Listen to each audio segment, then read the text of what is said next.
ويقول له يا محمد والله ما كان وجه، قال لي ما كان وجه أبغض إلي من وجهك، هذا هو محل الشاهد عندي. فصار وجهك الآن أحب الوجوه إلي، فصار وجهك الآن أحب الوجوه إلي، فصار وجهك الآن أحب الوجوه إلي، فصار وجهك الآن.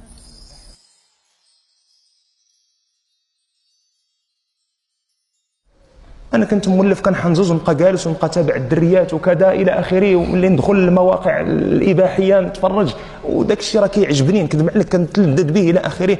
كنقول ليه بيني وبينك أيهما ألذ بالنسبة لك، أن تنظر إلى ما حرم الله عز وجل أم أن تنظر إلى وجه الله عز وجل الكريم غدا يوم القيامة؟ إيش بان لك أنت؟ أقول لك النظر إلى وجه الله هذا لا يعادله شيء، بل لا تعادله نعم الجنة مجتمعة. نعم الجنة اللي فيها لا عين رأت ولا أذن سمعت ولا خطر على قلب بشر، تجمعها كلها، هذه كلها لا تعادل لذة النظر إلى وجهه الكريم. ورى على قدر للذين أحسنوا الحسنى وزيادة. الله ينورك. قيل الحسنى هي الجنة والزيادة هي النظر إلى وجه الله الكريم سبحانه وتعالى. وعلى قدر غضك لبصرك في الدنيا يكون استمتاعك بالنظر إلى وجه الله عز وجل غدا يوم القيامة، وعلى قدر الزيادة هنا يكون النقص هناك. واختر لنفسك، واختر لنفسك. والإخوان الحمد لله اللي كرمهم الله عز وجل وقطعوا التدخين. بالله عليكم من بعد المدة اللي قطعتوا فيها التدخين وكل يجيب نفسه، وملي تكونوا مع أحبابكم واصحابكم حدثوهم بهذه النعمة، هذا من نعم الله عز وجل. دابا ألستم صرتم تكرهون رائحة التدخين، ومن قبل كنتم تتلذذون بها. دابا المجالس اللي فيها التدخين، دابا إلا جا يسلم عليك شي واحد وفيه ريحة التدخين، واخا هو ما مدخنش، غير كان في شي مقهى ولا كذا، يجي يسلم عليك وفي اللباس ديالو رائحة التدخين، تتقزز من هذا الأمر، والله تتقزز منه. وفين كان ذاك التلذذ؟ الله عز وجل لما تبت إليه بصدق أعقبك في قلبك لذة الطاعة وبغض المعصية.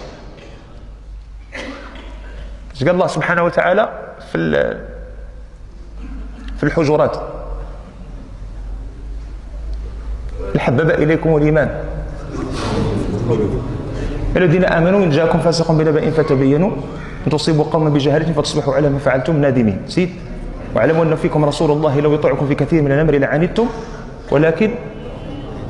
ولكن الله حبب إليكم الإيمان وزينه في قلوبكم وكره إليكم الكفر والفسوق والعصيان. هي هذه، حبب إليكم الإيمان، زادوا حاجة أخرى وزينه في قلوبكم. وهذاك الشيء اللي كنتي كتلذذ به ديال المعصيه، لا، كره اليكم الكفر والفسوق والعصيان. كيولي داك الشيء اللي كنتي كتبغي كتولي كتبغضو، وداك الشيء اللي كان بعيد عليك كتولي تتحبو. وارجع الى سيره النبي صلى الله عليه وسلم. أمامة بن أثال تيشدوه الصحابه، وكان محاربا للنبي صلى الله عليه وسلم، وتيجيبوه وتيكتفوه وتيربطوه. كيقول النبي عليه الصلاه والسلام يربطوه بساريه من سواري المسجد النبوي، وتيربطوه في ساريه من سواري المسجد النبوي. وتيجي عنده النهار الاول كيقول ليه: ما عندك يا ثمام؟ كيقول لي: عندي خير يا محمد، ان تقتل ذا دم، عندي اللي تأر لي ما تصحبني انا رخيص، عندي اللي يجي ويتأر، وان تعفو عن شاكر، ما نساش لك هذا الخير هذا، وان كنت تريد المال يعني الفديه فسل من الماء سل من المال ما شئت تعطه. عندنا الفلوس ما كاينش اشكال. فيتركه النبي صلى الله عليه وسلم ويأتيه من الغد: ما عندك يا ثمام؟ فيقول له: عندي خير يا محمد، إن تقتل ذا دم، وإن تعفو عن شاكر، وإن كنت تريد المال فسل منه تعطى ما شئت. ثم يتركه ويأتي من الغد 3 أيام، وهذاك السيد مربوط في سارية المسجد النبوي كيسمع الصلاة، تيسمع القرآن، تيشوف حديث النبي صلى الله عليه وسلم، تيشوف الصحابة كيفاش كيتعاملوا معه، تيشوفهم كيفاش كيتعاملوا مع بعضياتهم، تيشوف ها علاش ربطوا في المسجد النبوي. اما كون ربطوا في المسجد النبوي ديال المسجد ديالنا حنا دابا صعيب، والله الا صعيب، والله الا حالنا يدمي القلوب. بالله ملي كتقرا داك الشيء اللي ما كان يريد لنا النبي صلى الله عليه وسلم في السيره النبويه وما صارت عليه احواله، والله يدمي قلبك من ذلك، لكن الله المستعان. فقال له: ما وراءك يا ثمامه؟ قال: عندي خير يا محمد، ان تقتل ذا دم، وان تعفو عن شاكر، وإن كنت تريد المال فسل منه ما شئت تعطه. وأقول لهم: فكوا وثاقه، اطلقوا الرجل. يا رسول الله محارب، اطلقوا الرجل. فيفكون وثاقه ثم يتركونه، تيخرج ثمامة بن أثال كيفوت المدينة بشوي بشوي، فيغتسل ويغير ثيابه وتيرجع كيوقف عند النبي عليه الصلاة والسلام كيقول لي أشهد أن لا إله إلا الله وأشهد إنك لرسول الله. قال لي علاش مشيت؟ قال لي حتى لا يقال أن ثمامة بن أثال قد أسلم تحت القهر. ما يقولش راه سلم بز منه، لا خرجت وأسلمت طواعية. ويقول لي يا محمد والله ما كان وجه، قال لي ما كان وجه أبغض إلي من وجهك، هذا هو محل الشاهد عندي، فصار وجهك الآن أحب الوجوه إلي، وما كانت بلد أبغض إلي من بلدك، فصار بلدك الآن يعني المدينة المنورة أحب البلد إلي، وما كان دين أبغض إلي من دينك، فصار دينك الآن أحب الدين إلي.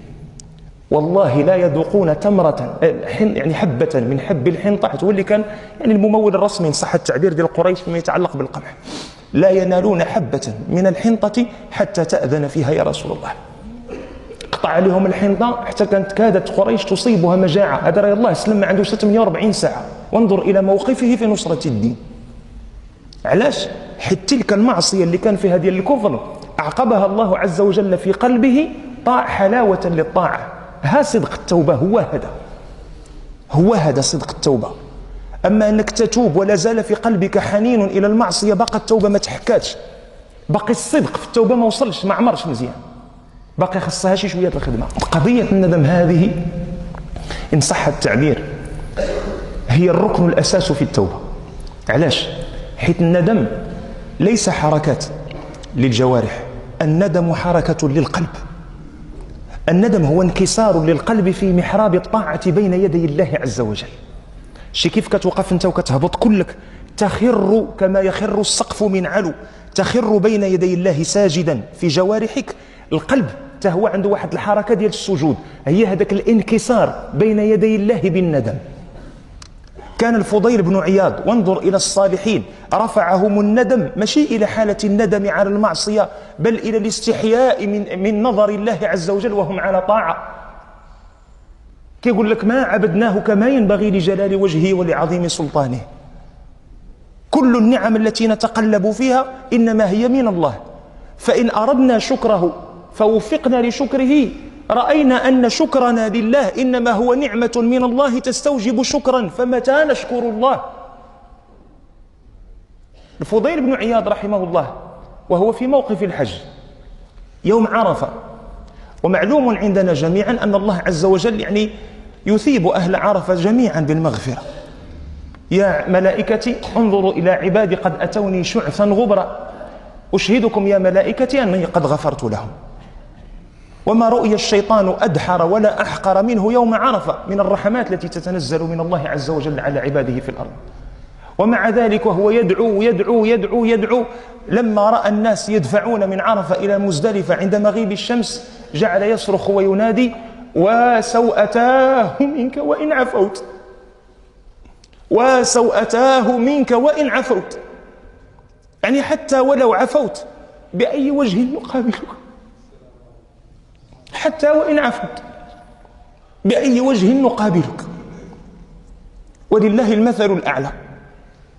شاب فعلقت مع الوالدين ديالو، كان فيه العقوق وفيه كذا إلى آخره، فأخذه العقوق وأزه الشيطان أزة حتى صفع أمه مثلا، ولله المثل الأعلى، فصفع أمه أبقى كذا. المهم بعد شوية تاب الله عز وجل عليه وأخذ بيده إلى محراب الطاعة، ورجع هذاك الوليد وكذا واستقم إلى آخره، ثم عاد إلى أمه وقبل يدها ورجلها ورأسها وبكى بين يديها، وعفت عنه أمه وصفحت عنه. هي سلكات وعفات وسمحات، ومن المشاشة ديال القلب من الداخل ما بقاش عندها الداخل ريحة المؤاخذة على ولدها. لكن كيف بقلب ذلك الولد وهو ينظر إلى أمه ويتذكر أنه في يوم من الأيام قد صفعها؟ كيدير هذا الحياء اللي غيحس به هذا السيد هذا؟ ولله المثل الأعلى. كيف تقف بين يديه وأنت تعلم أنه كان مطلعا عليك يوم فعلت كذا وكذا وكذا وكذا وكذا؟ هذا حال الصالحين. كان رضي الله عنه ورحمه الله يقول في ذلك المقام، كيقول له: وسوءتاه منك وإن عفوت. نحن واخا كاع تعفو علينا سيدي ربي، هذيك الوقفه كي غنديروا لقينا وجه نقابلوك به وكذا. لما سئل حاتم الأصم كيف حققت التوكل على الله قال علمت أن رزقي لن يأخذه مني غيري فاطمأن قلبي، هذه وحده الثقة بالله. وعلمت أن عملي، هذا باش ما يطيحش في التواكل، وعلمت أن عملي لا يتقنه غيري فانشغلت به. كاينش اللي يدير خدمتك في بلاصتك، لا خدمة الدنيا ولا خدمة الآخرة، من باب أولى. وعلمت أن ملك الموت سوف يأتي لقبض روحي لا محالة فأعددت الزاد للقاء الله. وعلمت أن الله مطلع علي في كل لحظة، ما قال فخشيت، قال فاستحييت. ها المقام اللي كنتكلموا عليه مقام الحياء، فاستحييت أن يراني على معصية. هذا ماشي الخوف اللي خلاهم ما يمشوش للمعصية، هذا وصلوا لواحد المرتبة ولاو تيستحيوا تيحشموا من سيد ربي.